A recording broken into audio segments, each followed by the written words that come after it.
Magandang araw sa inyong lahat. Handa na ba kayo sa aking bagong kwento?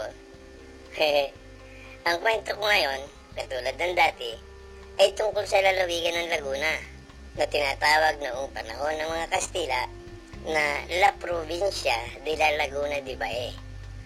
Alam ba ninyo na ang kauna-unahang kabisera ng lalawigan ng Laguna ay ang Bae?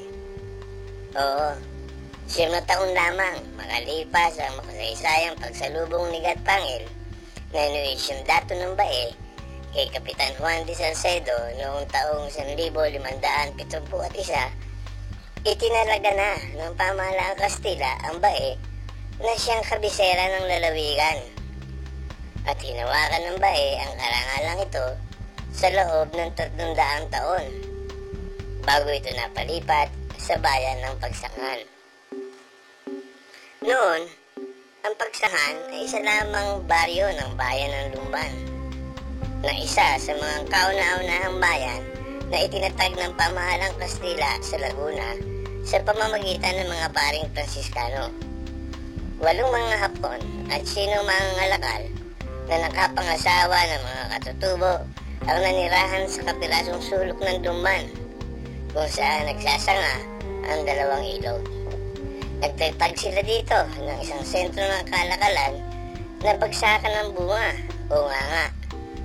Ito yung inuuya ng mga matatanda na sinasamahan ng apog at daon ng hikmo.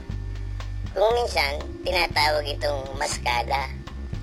Ginagamit naman ito ng mga Kastila sa paggawa ng pulbura na ginagamit naman ng kanilang mga kawal sa kanilang baril, iskopeta at kanyon.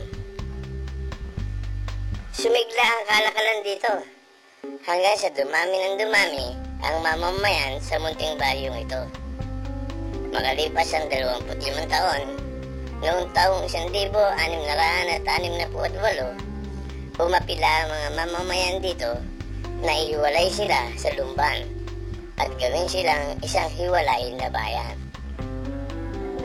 Noong namang Disyembre 12, taong 1668, sa pamamagitan ng rekomendasyon ni Alcalde Mayor Don Jose Lopez Pera, nilagdaan ni Gobernador General Juan Gabriel Crucialegui ang dekreto ng pagiging isang bayan ng Pagsangan.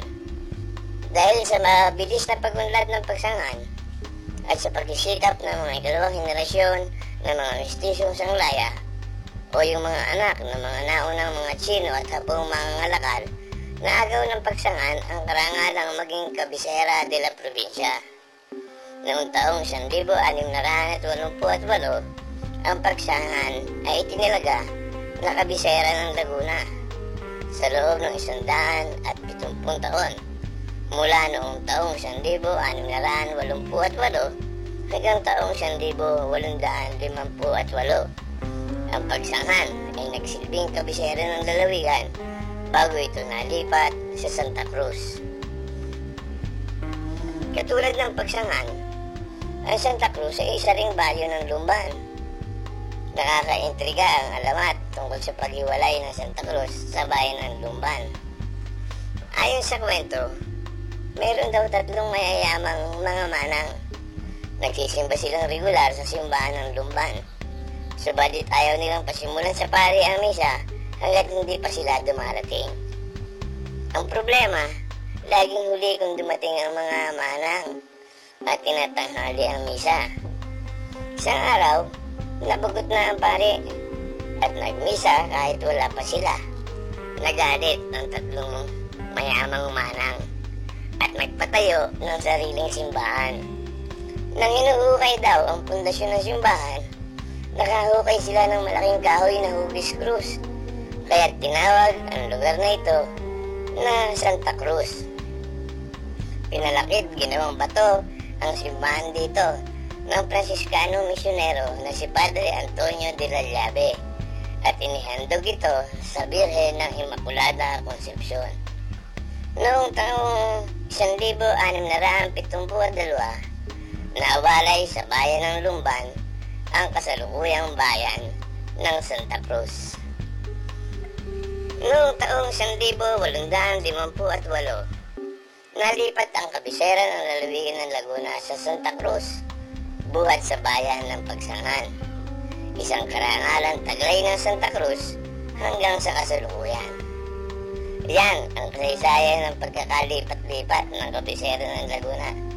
Nagsimula ito sa Bae, nalipat sa Pagsangan, at ngayon sa Santa Cruz. Sige, hanggang sa muli, hanggang sa susunod kong kwento.